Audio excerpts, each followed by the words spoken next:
बड़ी खबर है, अपने दर्शकों को भी हम बता रहे हैं, उसके बाद छोटी छोटी प्रतिक्रिया मैं आप सबसे लूंगी।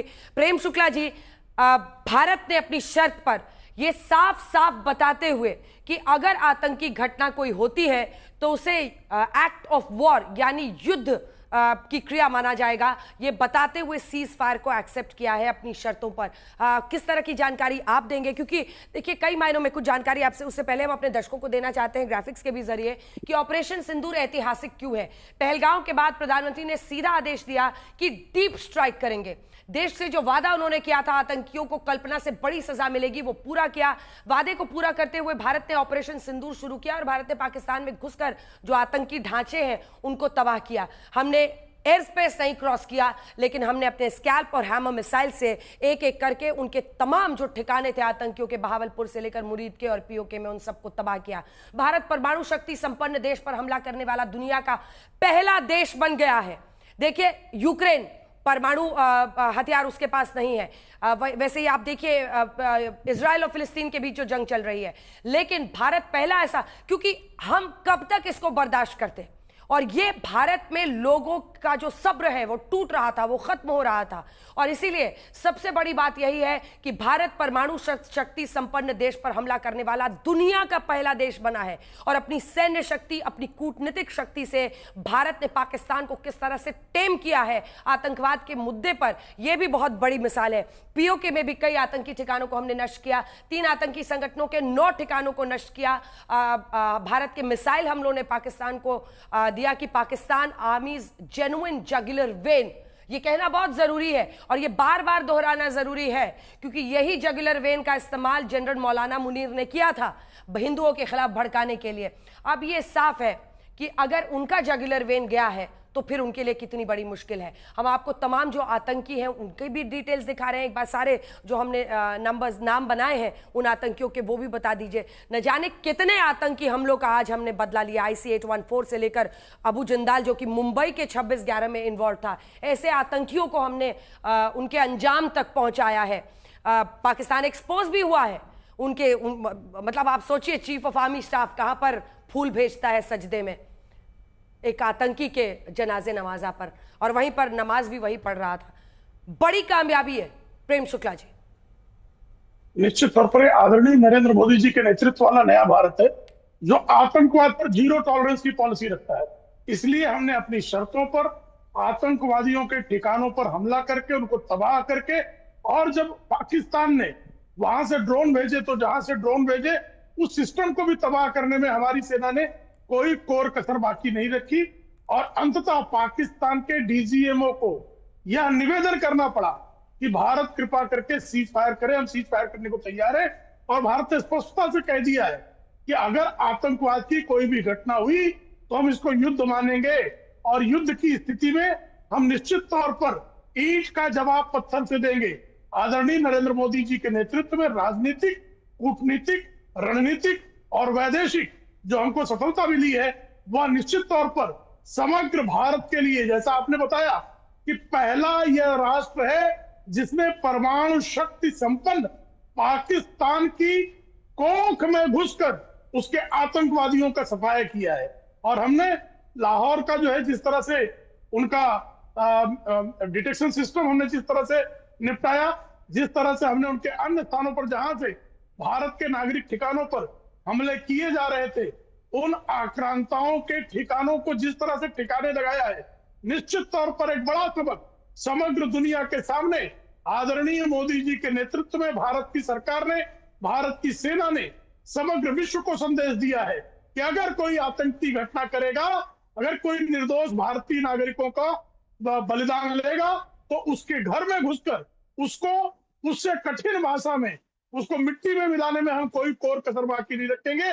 जो मोदी जी ने कहा था कि आतंकवाद की जो बची खुची जमीन भी है उसको भी हम मिट्टी में मिला देंगे, तो अब पूरी दुनिया ने उसको मिट्टी में मिलते हुए देखा है। किसी ने कल्पना नहीं की थी कि जैशे मोहम्मद का मसूद अजहर जार जार रोएगा। जिस तरह से IC-184 के अपहरणकर्ताओं को, षड्यंत्रकारियों को, 26/11 के आतंकवादियों को घर में घुसकर तबाह किया गया है, वो पूरी दुनिया के लिए एक सकारात्मक संदेश है कि हम अब आतंकवाद को बिल्कुल स्वीकार नहीं करेंगे। संप्रभु भारत बिल्कुल स्वीकार नहीं करेगा। बिल्कुल, और ये सबसे बड़ी कामयाबी है। प्रधानमंत्री मोदी से मिलने के लिए पहुंचे एनएसए अजित डोभाल, क्या वहां पर होता है उस पर हमारी नजर जल्दी से बनी हुई है। जनरल कुलकर्णी, जल्दी से छोटे छोटे रिमार्क्स में चाहती हूँ क्योंकि बहुत सारी खबरें तेजी से आ रही हैं, आप इसको किस तरह से देखते हैं? भारतीय सेना की बहुत बड़ी कामयाबी, भारतीय नेतृत्व, राजनीतिक नेतृत्व की बहुत बड़ी कामयाबी, क्योंकि भारत पहला ऐसा मुल्क बना है जिसने एक न्यूक्लियर मुल्क को आतंकवाद फैलाने की सजा देने की हिम्मत दिखाई है। अंजना जी, बहुत बहुत धन्यवाद। कोई शक नहीं कि भारतीय नेतृत्व को मुबारक, भारतीय फौज की निपुणता को मुबारक और भारतीयों को एकजुट रहने के लिए मुबारक। ऐसा कोई मतलब ये वक्त ऐसा है कि जो कुछ भी हुआ, ये जो सहमति हुई सीज़फायर की, पाकिस्तान की इज्जत बची है, यही मैं कह सकता हूँ। क्योंकि जिस प्रकार से पाकिस्तान को लग रहा था कि वो अपनी मनमानी कर सकता है और जिस प्रकार से उसे लग रहा था कि आतंक के द्वारा वो पूरे विश्व में अपना दबदबा बना सकता है, आज विश्व पूरा का पूरा भारत के साथ खड़ा है। आतंक के बरखिलाफ जिस प्रकार से भारत ने पाकिस्तान के ऊपर और उनके 9 जो टेररिस्ट लोकेशंस को जिस तरीके से बर्बाद किया, साफ दर्शाता है कि भारतीय फौज की निपुणता, प्रोफेशनलिज्म। और एक बात याद रखिए जनरल दयाल, जल्दी जल्दी छोटे कमेंट्स प्लीज।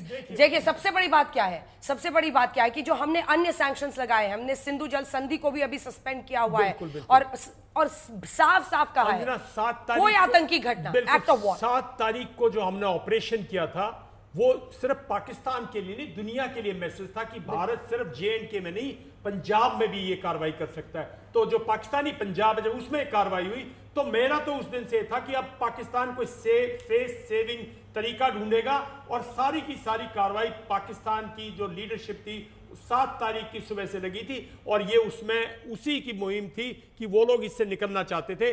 भारत ने अपना जो मिलिट्री ऑब्जेक्टिव था, जो पॉलिटिकल ऑब्जेक्टिव था, to punish the terrorist, punish their, destroy their camp, destroy their headquarters, वो जब मिलिट्री एम, पॉलिटिकल एम जब वो अचीव किया, तो अब वो अगर उससे निकलना चाहता है, वो उससे संधि चाहता है और आगे बिल्कुल। मैम जल्दी से आपका कमेंट, क्योंकि ये अगर हम देखें भारतीय सेना ने आउटस्टैंडिंग काम किया है, भारतीय नेतृत्व ने जबरदस्त तरीके से इसको स्टीयर किया, क्योंकि हम 2 लेवल्स पे काम कर रहे थे, सैन्य कार्रवाई, डिप्लोमेटिक एंगेजमेंट, जिसने ये सुनिश्चित किया। और देखिए ना, मतलब मुनीर से बात करनी पड़ती है वहां पर आपको अगर रोकना है, PMVM की चलती नहीं है।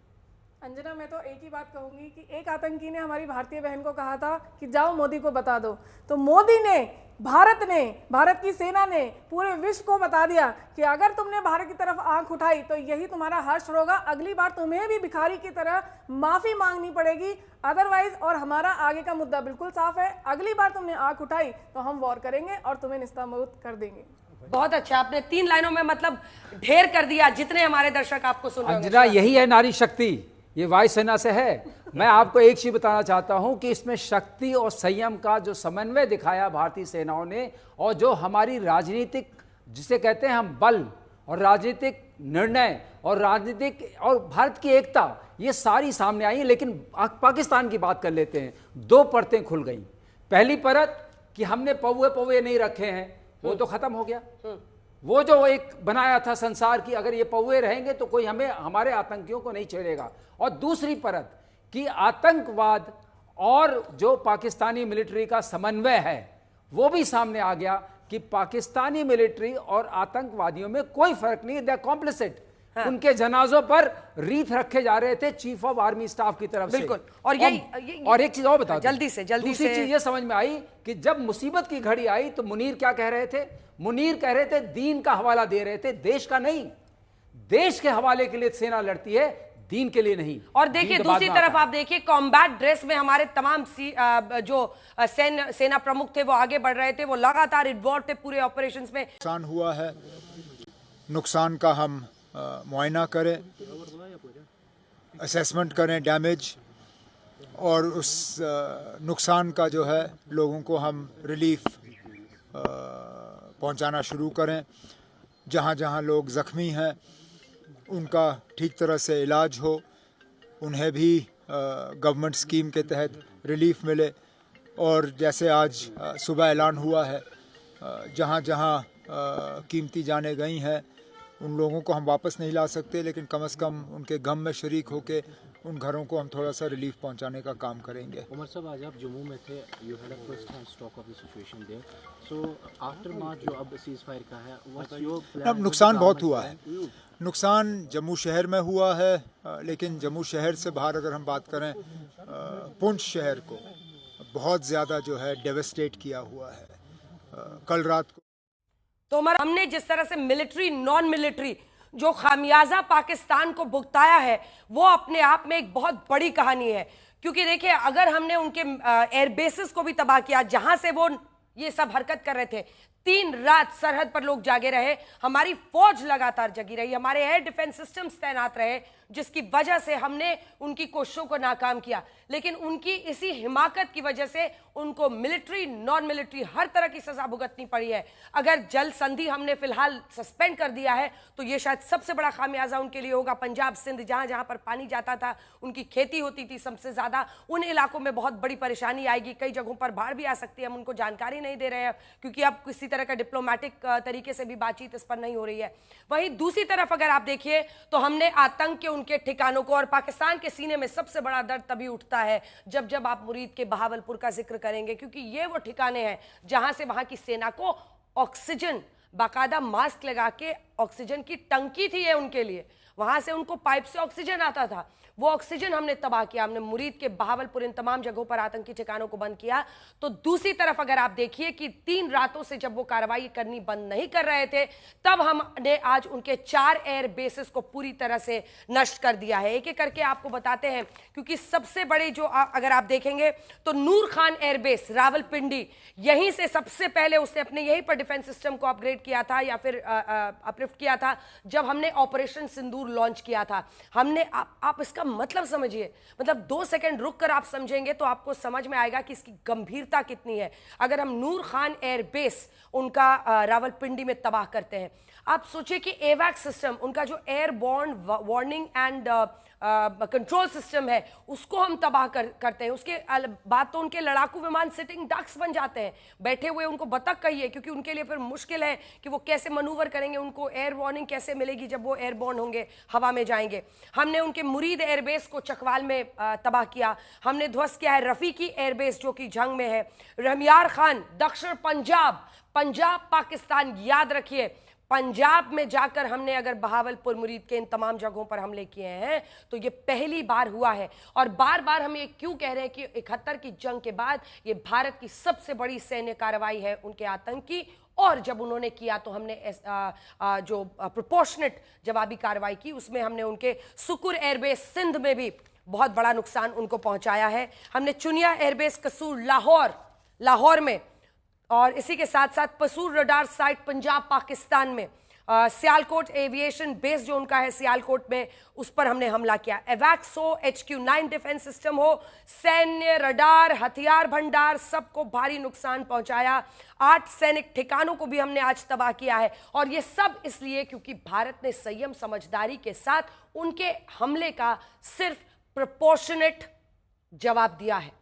आप हमारे सैन्य ठिकानों पर हमला करेंगे, हम तो उसको आराम से नाकाम कर सकते हैं, लेकिन आपको छोड़ेंगे नहीं, जवाबी कार्रवाई तो करेंगे। जिसके बाद पाकिस्तान भारत की शर्तों पर इस सीज फायर के लिए तैयार हुआ है। अतुल लोंढे पाटिल साहब, आप ऑपरेशन सिंदूर की सफलता पर आज क्या बोलना चाहेंगे? क्योंकि कांग्रेस पार्टी ने खुलकर सरकार का साथ दिया था, और ये एकजुटता, देश की एक आवाज इस ऑपरेशन के खत्म होने के बाद भी सेना के साथ, इस देश के पॉलिटिकल, इस देश के प्रधानमंत्री के साथ ये आवाज जुड़ी रहनी चाहिए।